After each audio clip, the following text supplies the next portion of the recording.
सुबह सुबह आपको बड़ा अपडेट दे रहा हूं और पूरी रिसर्च के साथ अपडेट दे रहा हूं। आपको अक्सर ये मैं बता ही रहा हूं कि ईरान के साथ अगर अमेरिका डील साइन भी कर ले तो भरोसा नहीं करेंगे हम। हमारे ये बात कहने के बाद ईरान के ऑफिशियल्स ने ये बात खुद भी कही। तो चीज़ें क्लियर हैं कि अमेरिका पर ईरान को भरोसा नहीं है। यहां इजराइल की तो मैं बात ही नहीं कर रहा, इजराइल पर तो एक मिनट के लिए भरोसा नहीं है, लेकिन अमेरिका भी अलग नहीं है इजराइल से, तो वो भी भरोसे के काबिल नहीं है। अब ताज़ी खबर ये है कि आखिरकार गुलाबी सुअर डोनाल्ड ट्रंप दोबारा से ईरान पर फुल स्केल वॉर करने की बात कर रहा है, हमला करने की बात कर रहा है। ईरान के इस मामले पर गुलाबी सुअर ने रिपोर्ट यह है कि अमेरिकी अपने टॉप ऑफिशियल से बात की है, मीटिंग की है और उसने सजेस्ट किया है कि मेरा मन है कि ईरान के ऊपर पूरी ताकत से हमला किया जाए। अल्लाह अकबर, यानी फुल स्केल वॉर दोबारा ईरान के साथ। लेकिन अभी के लिए डिप्लोमेसी अपना रहा है, क्योंकि फिलहाल अमेरिका हथियार इकट्ठा कर रहा है, रणनीति बना रहा है। जब सीज फायर हुआ था, मुझे लोग बोल रहे थे बड़ा समझदार मत बन, इतना सा पत्रकार है, बहुत बड़ा आ रहा है तू। मैंने विरोध किया था कि भाई सीज फायर नहीं करना चाहिए ईरान को। और भाई तुम लेटे लेटे रजाई में कच्चे में हाथ डाल के एक हाथ से एक उंगली से कुछ भी किसी को भी कमेंट करके निकल सकते हो। और हम जो 6-6 साल से काम कर रहे हैं, चीज़ें देख रहे हैं, चीज़ों को समझ रहे हैं और समझा रहे हैं, तो हमारा भी तो ओपिनियन हो सकता है। मेरा ओपिनियन यही था कि ईरान को सीज फायर नहीं करना चाहिए, अमेरिका से बात ही नहीं करनी चाहिए। ठीक है, अब बात घूम के वही आ गई कि ईरान कह रहा है कि हमें भरोसा नहीं है और बात भी कर रहा है। तो ये चीज़ मेरे समझ से परे है। अब ईरान के शहीद supreme leader ayatollah Syed Ali खामनाई का फ्यूनरल होने वाला है और इधर गुलाबी सुअर ईरान पर पूरी ताकत से हमला करने की बातें शुरू कर चुका है। तो खतरा कितना बड़ा है, कौन भरोसा करे भाई कि फ्यूनरल पर इजराइल और अमेरिका हमला नहीं करेंगे। ये दोनों शैतान हैं और शैतान की औलाद हैं, ये कुछ भी कर सकते हैं। उधर मेरे दोस्तों बीती रात हुआ ये है कि अरेबियन सी में, देखिए कंफर्म किया है अमेरिका ने, अरेबियन सी में हेलीकॉप्टर अमेरिका का MH-60S sea hawk helicopter George H.W. Bush CVN-77 emergency landing करता है अरेबियन सी में। और होता ये है कि उसके अंदर 4 लोग सवार थे, पायलट 2 अलग थे, पीछे जो 4 लोग बैठे थे वो समुद्र में गिर गए। हेलीकॉप्टर तो लैंडिंग किया आड़ा टेढ़ा हो गए, लेकिन इस चक्कर में 4 लोग समुद्र में गिर गए। 3 को ढूंढ के निकाल लिया है, 1 अभी लापता है। और हेलीकॉप्टर के इमरजेंसी लैंडिंग की वजह नहीं है, लेकिन ये बात भी कंफर्म है कि ये कोई हमला नहीं था। अमेरिका के उपराष्ट्रपति के मुंह से ऐसी बात निकल गई कि अब दुनिया कह रही है कि भाई इस पे भरोसा नहीं कर सकते।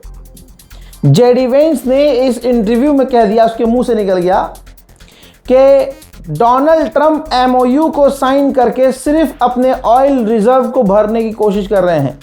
यानी जो हमारे मुल्क में तेल ख़त्म हुआ है, उस ऑयल रिजर्व की जो कमी हुई है, ऑयल रिजर्व जो कम हुआ है, जो हमने तेल बहुत सालों से स्टोर किया था, वो जो ख़त्म हुआ है, इस एग्रीमेंट के ज़रिए डोनाल्ड ट्रंप उस तेल को भर रहे हैं और स्टोर, यानी ईरान से सीज फायर तेल की कमी की वजह से किया है और अमेरिका तेल इकट्ठा कर रहा है, पहले से ज़्यादा इकट्ठा कर रहा है।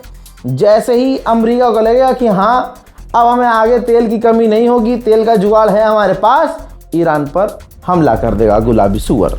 अब ये जो जेडी वेंस ने जहर उगला बातों बातों में, तो उसके उस क्लिप को रीट्वीट करते हुए ईरान के ऑफिशियल ने बहुत बड़ी धमकी दे दी।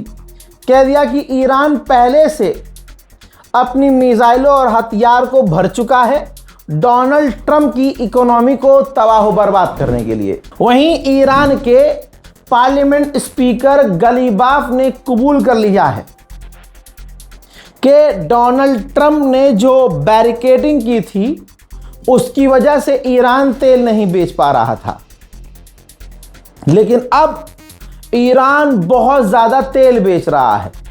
यानी ये बात क्लियर हो गई है कि ईरान उस वक्त झूठ बोल रहा था कि अमेरिका के ब्लॉकेज का हम पर असर नहीं पड़ रहा है, हम तेल बेच रहे हैं।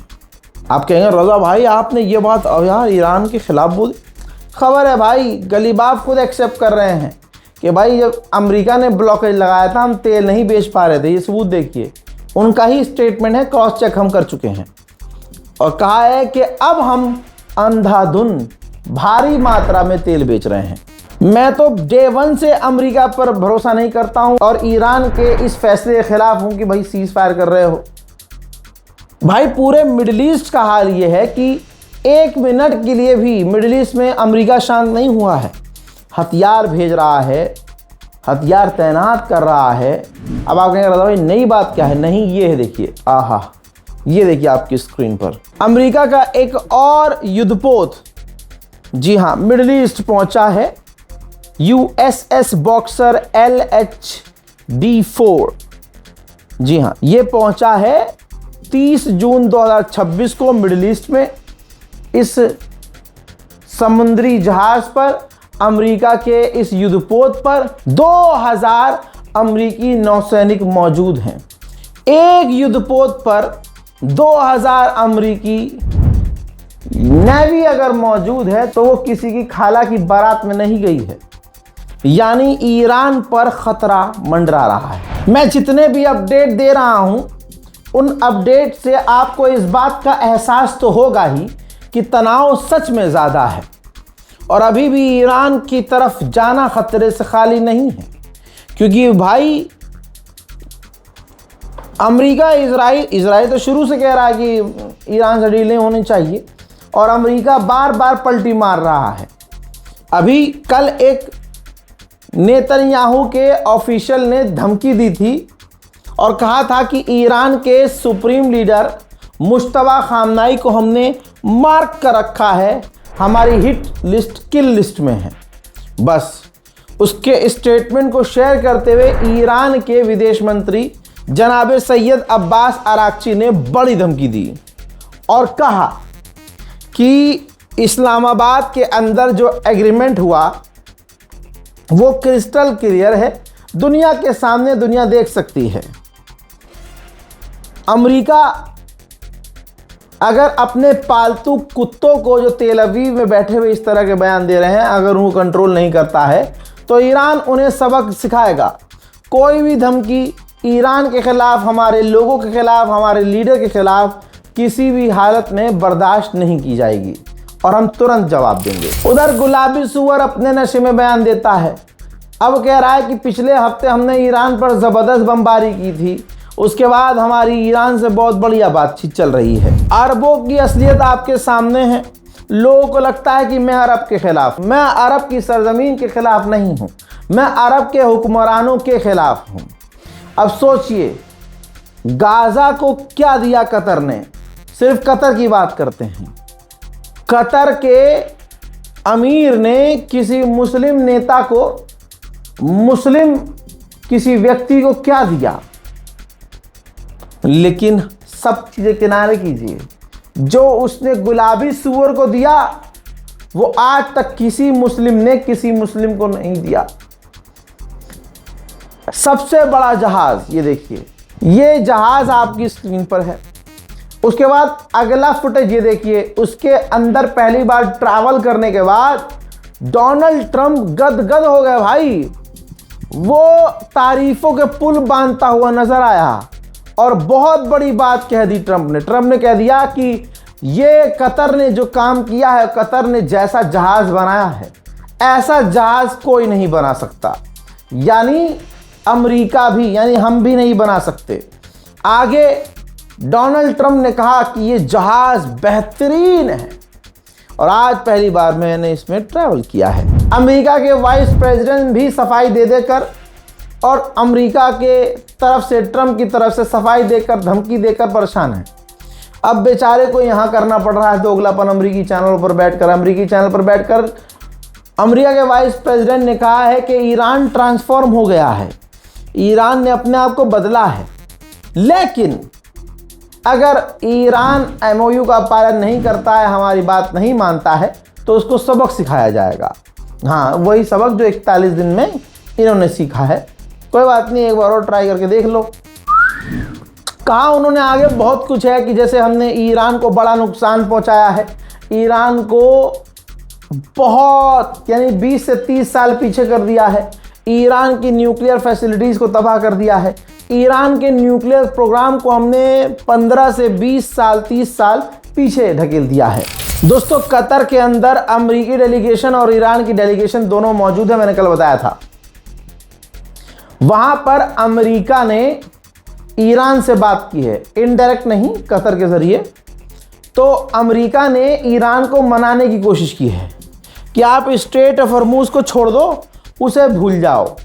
अगर उसको कंट्रोल करके आप सोच रहे हो आप पैसा कमाओगे, तो सोचिए उसके बिना आप 1000 गुना ज़्यादा कमाओगे, क्योंकि एग्रीमेंट के तहत हम तुम पर से लगाई गई पाबंदी हटाएंगे, तुम बिल्कुल आज़ाद होगे और पूरी आज़ादी के साथ ट्रेड करोगे तो उससे ज़्यादा पैसा कमाओगे। वहीं ईरान का पक्ष ये है कि ईरान ने कहा है कि आधिकारिक तौर पर आप मानो, ऐलान करो कि straight of Hormuz Iran control करेगा, हम स्ट्रेट ऑफ हॉर्मूज को कंट्रोल करेंगे और हमारे अलावा स्ट्रेट ऑफ हॉर्मूज को कोई नहीं चलाएगा। खुद ईरान के पार्लियामेंट स्पीकर ने कह दिया कि स्ट्रेट ऑफ हॉर्मूज ईरान की ताकत का दरवाज़ा है भाई, एक ताकत का एग्जाम्पल है। तो जाहिर सी बात है ईरान स्ट्रेट ऑफ हॉर्मूज नहीं छोड़ेगा। मेरे दोस्तों, ईरान जो कहता है वो करता है और हवाई बातें नहीं करता है। हॉर्मूज में ईरान का पूरा कंट्रोल है। अब ईरान ने एक वीडियो जारी किया है, एक टैंकर समुद्र में फंस गया है। इसमें गलती किसकी है? उस टैंकर की है। ईरान ने बताया है कि हमने पहले ही ये कहा है कि हमसे सारे टैंकर परमिशन लें, फिर हम जो रास्ता देंगे उसी रास्ते से जहाज़ गुजरें। लेकिन इस टैंकर ने हमारी बात नहीं मानी, ना हमारे दिए गए रूट पर चला।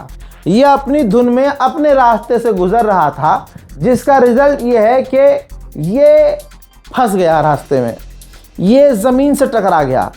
जिस रूट से जा रहा था वहाँ पानी कम था या जो भी चीज़ थी, या नीचे पहाड़ वहाड़ था, क्या था नहीं पता, लेकिन ये फंस गया। ये वीडियो जारी किया है ईरान ने और ईरान ने खुद कहा है कि अब हम इसको निकालने की कोशिश कर रहे हैं, रेस्क्यू करने की कोशिश कर रहे हैं। हॉर्मूज के ताज़ा हालात ये हैं कि पर डे 100 जहाज़, कम से कम 100 जहाज़ पर डे हॉर्मूज से गुजरने चाहिए, लेकिन गुजर कितने रहे हैं?